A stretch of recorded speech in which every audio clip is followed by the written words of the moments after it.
आप सभी को जय भगवान विश्वकर्मा। साथियों, मैं जब विश्वकर्मा वंशज की बात करता हूँ तो सच्चाई ये है कि कालांतर में बहुत कुछ ऐसी घटनाएं घटित हुई, बहुत ऐसे स्थिति परिस्थिति के मारे लोग हुए जो कि अपने इतिहास को, वंश परंपरा को संभाल कर संजो कर नहीं रख पाए। यूँ तो कहा जाता है भगवान विश्वकर्मा के 5 पुत्र मनोमय त्वचा शिल्पी दैवज्ञ थे, यानी लौहकार, काष्ठकार, ताम्रकार, शिल्पकार और स्वर्णकार थे। अब जब इनको खोजा जाता है तो लौहकार और काष्ठकार वर्तमान में जो हिंदूवादी मतलब हिंदुत्व को मानने वाले लोग हैं, लौहकार और काष्ठकार, इन्हीं को माना जाता है विश्वकर्मा वंशज हैं।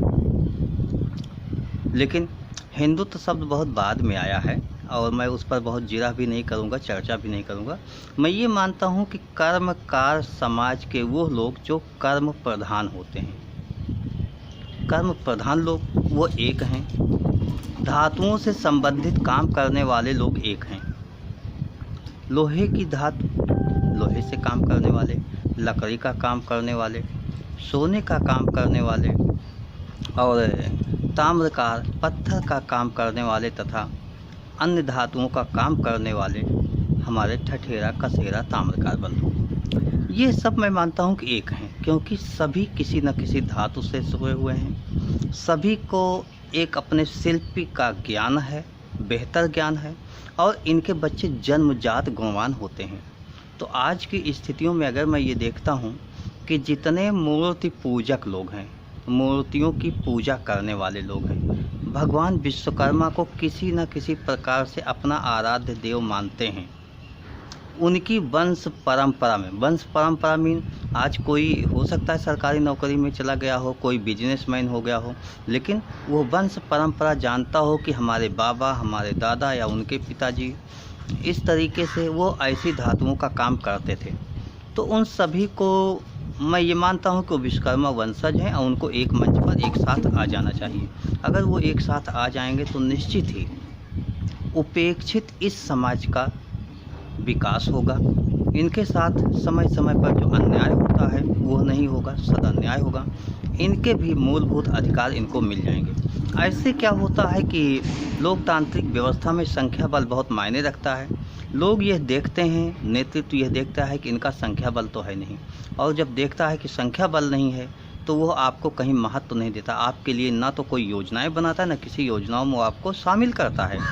जबकि यह वंश परंपरागत इन लोगों के पास काम था, तो होना तो ये चाहिए था कि धातुओं पर इन्हें कुछ रॉयल्टी मिलनी चाहिए थी। इनके बच्चों को ITI की ट्रेनिंग ITI के समकक्ष माना जाना चाहिए था हाई स्कूल पास होने पर। बहुत सी ऐसे स्थान हैं जहाँ पर ये जन्मजात रूप से सफल हो जाते हैं, लेकिन सरकारों ने सब कुछ छीन लिया, हमें एकदम से उपेक्षित कर दिया। तो ऐसे बहुत से विषय हैं। कहने का मतलब हुआ, हमें लोग आगे बढ़कर कहते हैं रोटी बेटी का संबंध, लेकिन मैं वो नहीं कहता हूँ, क्योंकि जब हम एक दूसरे को समझेंगे, जानेंगे, एक दूसरे के साथ बैठेंगे, मित्रवत व्यवहार होगा, तो रोटी बेटी का भी संबंध हो जाएगा, अन्य संबंध भी होंगे। लेकिन पहली बात तो है कि हम लोग चाय का एक एक कप लेकर साथ बैठें, तो प्लेट में रखी हुई नमकीन को उठाकर साथ में खाएं, तो पहले बैठें। तो लोग कुछ कहते हैं कि ये नहीं मानते, वो नहीं मानते, उस पर मैं अलग वीडियो बनाऊंगा, अपनी बात रखूंगा। लेकिन अभी मैं सिर्फ इतना कहना चाहूँगा, आप लोग ऐसे लोगों को खोजिए, उनसे संवाद कीजिए, बात कीजिए, उन्हें समझाने का प्रयास कीजिए और उनसे कहिए कि देखिए 7, 8, 10 पीढ़ी पहले अपने बाबाओं का नाम नहीं बता सकते हो तो जाहिर सी बात वंश परंपरा के बारे में हो सकता है न ज्ञात हो। लेकिन आइए हम लोग मिलकर आगे चलते हैं, कदम ताल बढ़ाते हैं और संयुक्त प्रयास से बहुत कुछ हासिल करते हैं। यानी संख्या बल को हम लोग अपनी जो संख्या बल है उसको केंद्रित करते हैं।